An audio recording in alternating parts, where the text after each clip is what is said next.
Hey, Shalom, Israel. Shalom, Baltimore. We are the ISUPK, the Israelite School of Universal Practical Knowledge. Clap it up. This is the Wednesday night law class. Again, we are the ISUPK, the Israelite School of Universal Practical Knowledge, coming straight out of 1 West 125th Street, Harlem, New York, under Commanding General Yohana. If it's not under Commanding General Yohana, it is not the truth. That's right. And that truth is, and what we've been bringing out since 1969, is that blacks, Latinos, and Native Americans are the true biblical Jews of the Bible.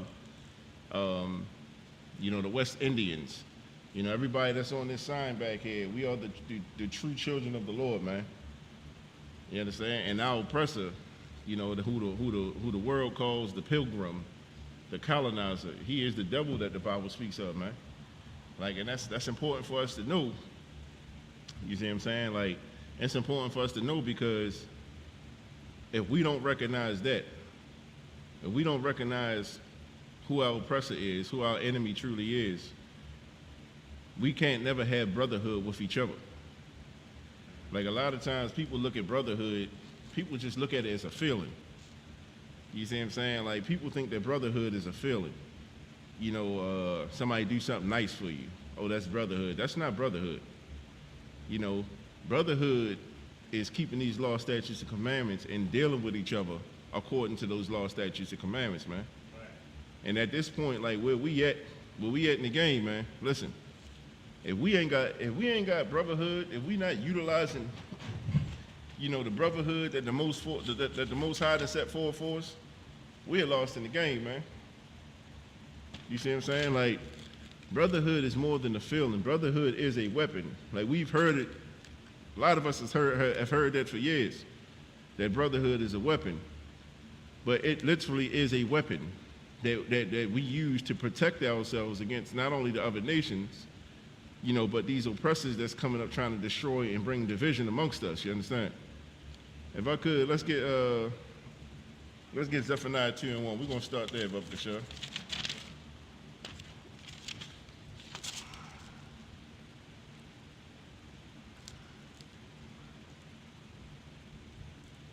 Go ahead.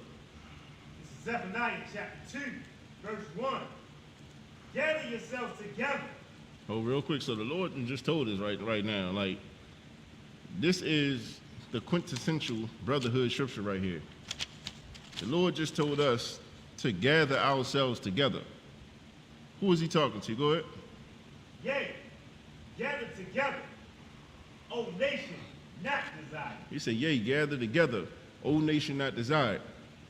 If you look at the nation that's not desired, you look at the so-called black man here in America. We're not desired. We're just utilized to further their agenda. We're utilized to further their cause.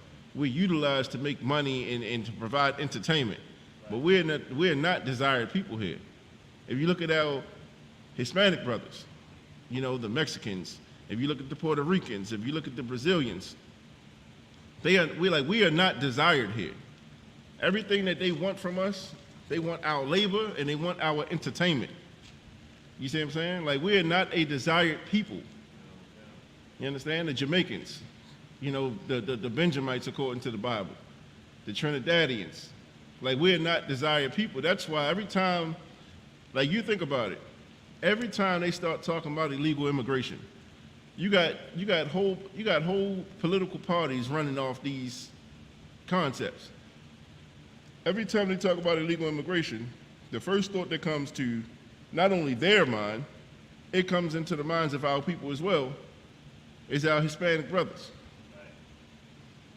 Guard the border, this, that, and the third about the border. But do we not realize that when it comes to illegal immigration, according to our oppressors' statistics, the Mexicans are number 6 or 7 on the list. You got the East Indians and you got the Asians. They 1 and 2, interchangeably. You see what I'm saying? But no one talks about them. When people say they coming over here and they taking our jobs, and you hear people say they taking black people jobs, we automatically think of our brothers. You see what I'm saying? That's how the propaganda and the lack of brotherhood has destroyed us and put us in a certain mindset. We don't talk about the businesses in our community that all the Asians own, that all the Arabs own.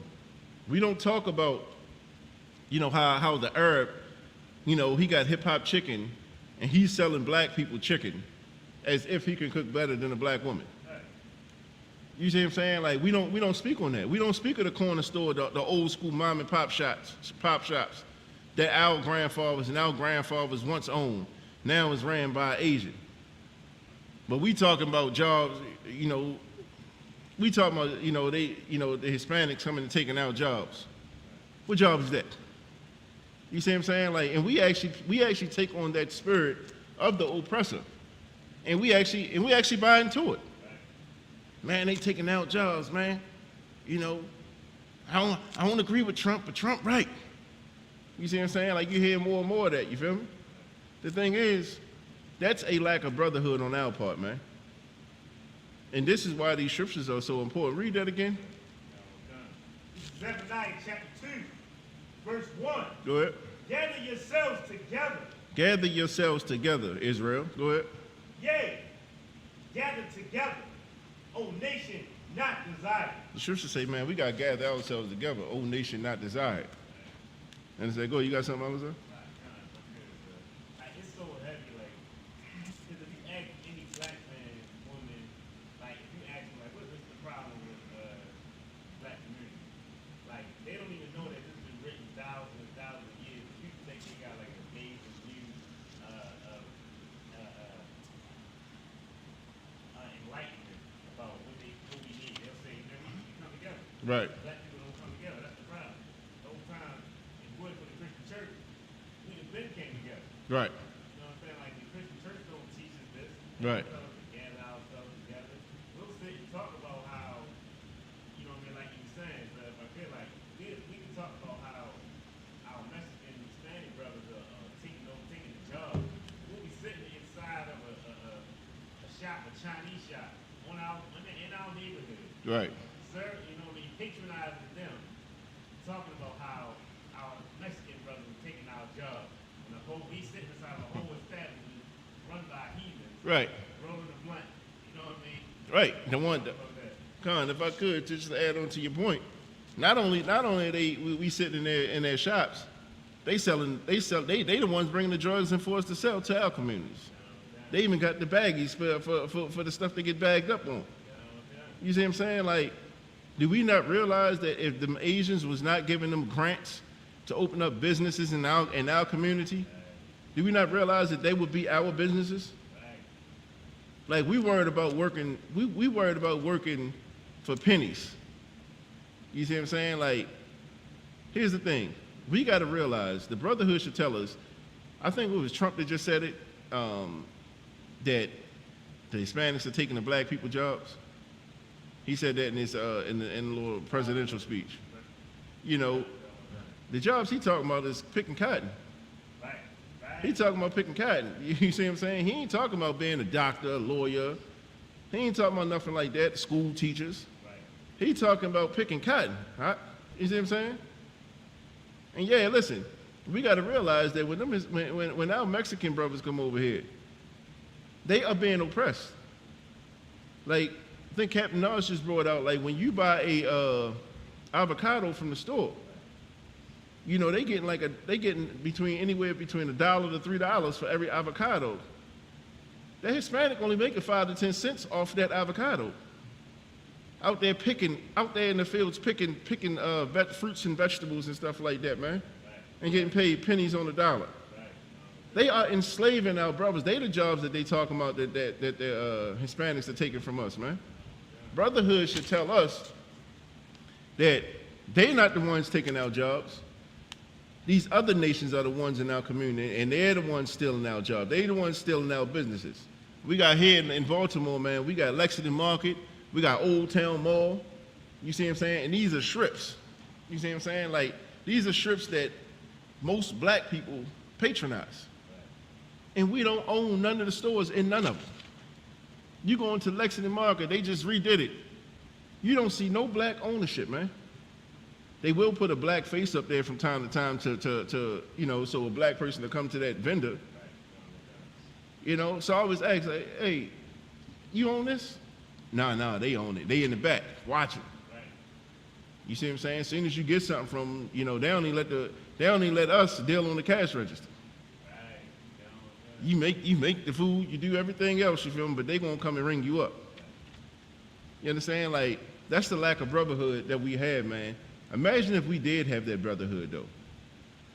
Like, to switch gears, like, and to help us understand this concept, if we switch gears, we think about the Jewish man, the so-called Jewish man. You know, if you're in Baltimore, we know that Park Heights, the top of Park Heights is what they call Jewtown. That's where most of them reside. Listen, they don't do, like, they do business with other nations, but they stick together. You're not going to have a German opening up shop in a Jewish neighborhood. You're not going to have an African owning many businesses in a Jewish neighborhood. You ride by Jewtown, you don't see liquor stores on every corner. You don't see the Asians got, you know, chicken box spots and all that kind of stuff, yakami joints. You don't see none of that in their communities. You know why? Because they realize that if they have brotherhood, they keep their businesses in their own community.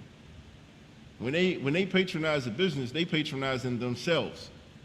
You see what I'm saying? Like, that's the brotherhood we got to get back to. Our Hispanic brothers are our brothers, man. Like, and this is something that we got to really drive home, man, because the world teaches us that we should hate each other. You see what I'm saying? Like, I was talking to this young brother, man, like this past week, and he like, I don't know about them Hispanics, man. I'm like, why don't you? What you don't know about it? And every point that he made was the same point that politicians make. So it shows you the propaganda and how we listen to what they say about us, and we start believing it, man. Do you not realize that we're suffering the same oppression from the same oppressor? You see what I'm saying? This is why we got to join together. All it takes is black and brown to unite, black and brown to join together like the Lord just told us to. And once we sit down and start having conversations and stuff like that, man, our outlook on each other just completely changes. Go ahead. Even on old nation not desired, we don't even desire each other. Right. Like, we already at the bottom, we get further in the Come. And again, that's the lack of brotherhood. That's the only reason you don't desire your own brother. Is because the brotherhood is suffering. And this is why it's so important for us to like really teach on this topic, man. Because this is not something that we just, you know, like I said, it's not a feeling that we have, you know. You know, just because we go and we buy a shirt from a black business, I've done my part. No. You see what I'm saying? You go to one of them Benjamin spots, yeah, the price get a little steep from time to time, you feel me? But guess what? We're gonna patronize them Asians, and we don't know what the hell they putting in our food. They selling us cat, dog, rat, anything that they want to sell us. You see what I'm saying? But we'll patronize them. But when we go to our brother, because his prices got to be a little higher, we get mad and we don't want to, you know, this is why I don't do black businesses. No, man, that's a lack of brotherhood is what it is. You see what I'm saying? Like, that's a lack of brotherhood. If I could, let me get 1 John 4:20, Bubba Show.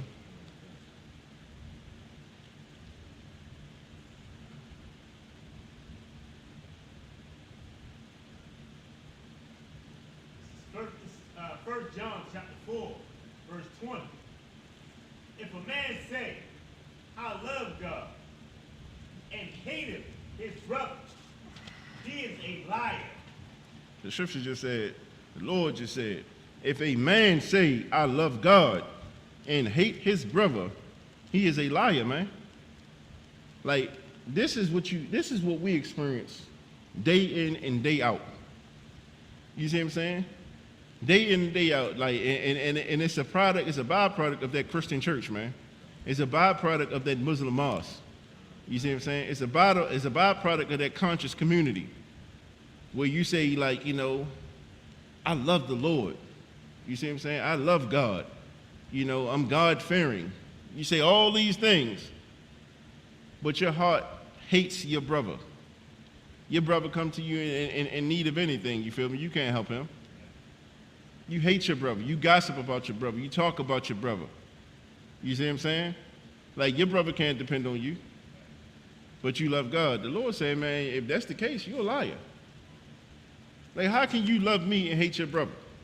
And then be still, like, how does that work? Keep going. For he that loveth not his brother, whom he hath seen, how can he love God, whom he hath not seen? The Lord say, like, you seen your brother and you hate him. If that's the case, how can you love me and you never seen me? Like, this is black talk right here. You see what I'm saying? Like, we all know that. Like, this is how you know the Bible is a black book.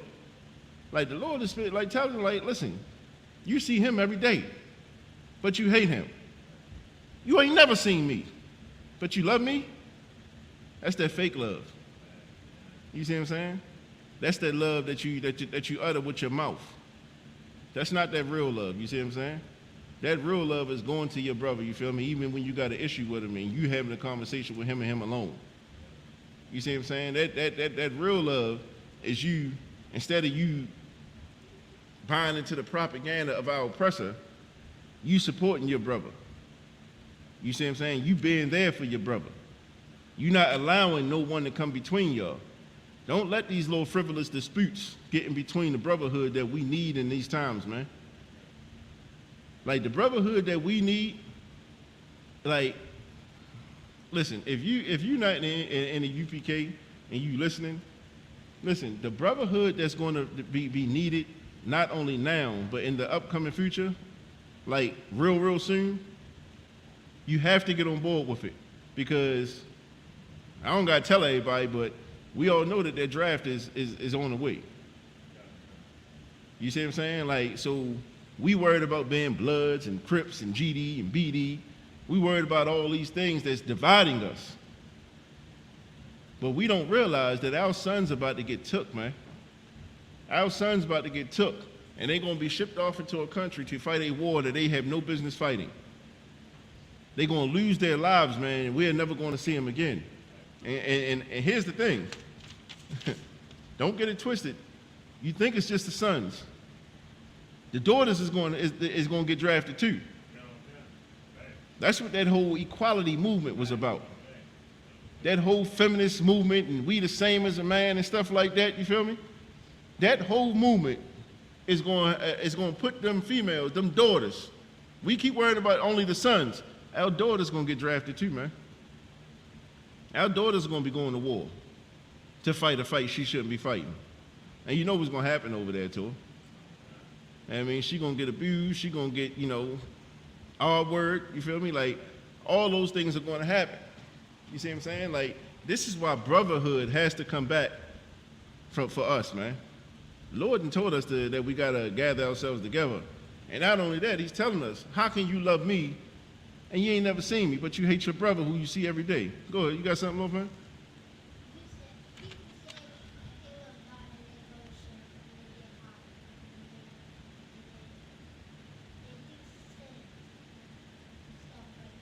Right.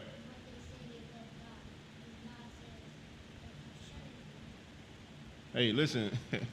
Hey, give it up for Shorty, man. Like, I don't know if y'all heard, but the young brother's going, hey, how old is your son? Like?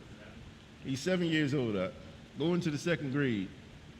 And he has more wisdom than these preachers and pastors and deacons in the Christian church, than these politicians out here creating policy for our people, man. God told us not to do something, but yet we go to the church and we do it, man. This is why we in the condition that we're in. That lack of brotherhood is rooted in the Christian church, man.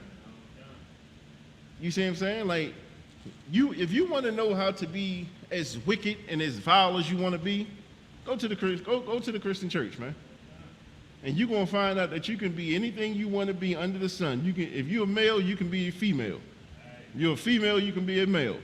You see what I'm saying? Like, you can be anything in that Christian church you can be, other than who you're supposed to be, other than who you are.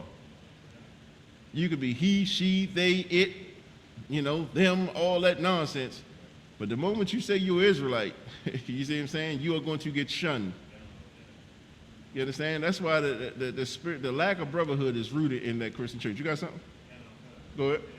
Like I feel like the Christian church is like the epitome of rebellious, against the Most High. Right. Like, if the Christian church will tell you, they got signs that say outside the door. I know we were talking about before that say no perfect people allowed. Right. So the Bible tells you to be ye perfect. Right. Like they got rainbow flag on this rainbow on the door, like that. You know, on the bulletin door that when you ride past, you can see it in front of the church. All love is love, and all like they completely rebellious against the Most High. Right. And that's just the spirit of it, And the reason they say that is like, I seen a podcast with Captain Zariak, like, he was battling the Christian. And they say, so are you perfect, Captain Zariak? Say, I am. Right. How can you even say something like that? You see what I'm saying? Right. The question is, name one of God's law that you can't keep. Right. That's what I'm saying. Like, literally think about that. Name one of the Most High's laws, statutes, or commandments that you cannot keep. That is impossible for you to keep. You see what I'm saying? Before we sell ourselves short and buy into the propaganda that we can't be perfect, and that the Lord, the Lord, we all is filthy. We all is we've all sinned. We've all came up short to the glory of God. But there's a time that you learn God's law, statutes, and commandments, and from that point on, you can be perfect. If that was if we couldn't, Yahweh Shah, who the world knows Jesus Christ, he wouldn't have told us that we could be perfect. You see what I'm saying? So it's like, that's where a lot of that propaganda originate from, man. And this is why we don't love each other. This is where the lack of brotherhood comes from. Because here's the thing, me being a brother to you, if you tell me, and tells about I'm going to be perfect from this day forth, I ain't going to tell you that you can't be. What I'm going to do is I'm going to encourage you, hey, listen, you got this. You see what I'm saying? You damn right you can be perfect from this point on, you feel me? And when you feel like you ain't gonna be perfect, man, hit me up. We can talk. If you gotta get away, we gotta drink. Whatever it's gonna take or require for you to be perfect from this point on. If I can assist, if I can help you in any way, use me in that way. Right. That's what a brother is gonna say to you. You understand? That's what brotherhood teaches you. A lack of brotherhood tell you, man, you can't be perfect. Man, you're a wicked nigga. You see what I'm saying? Like, that's how we deal with each other. Because it's a lack of brotherhood, man. You had something? Nah, but I know I was thinking. So I had like a real small thing.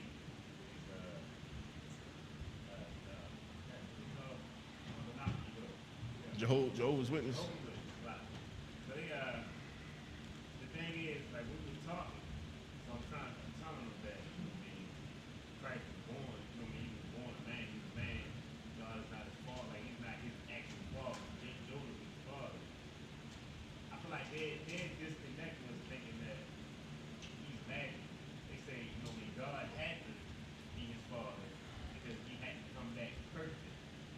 So they like, and I feel like that's where a lot of us go wrong. We keep thinking that it's so magical to be like Christ. It can't be done.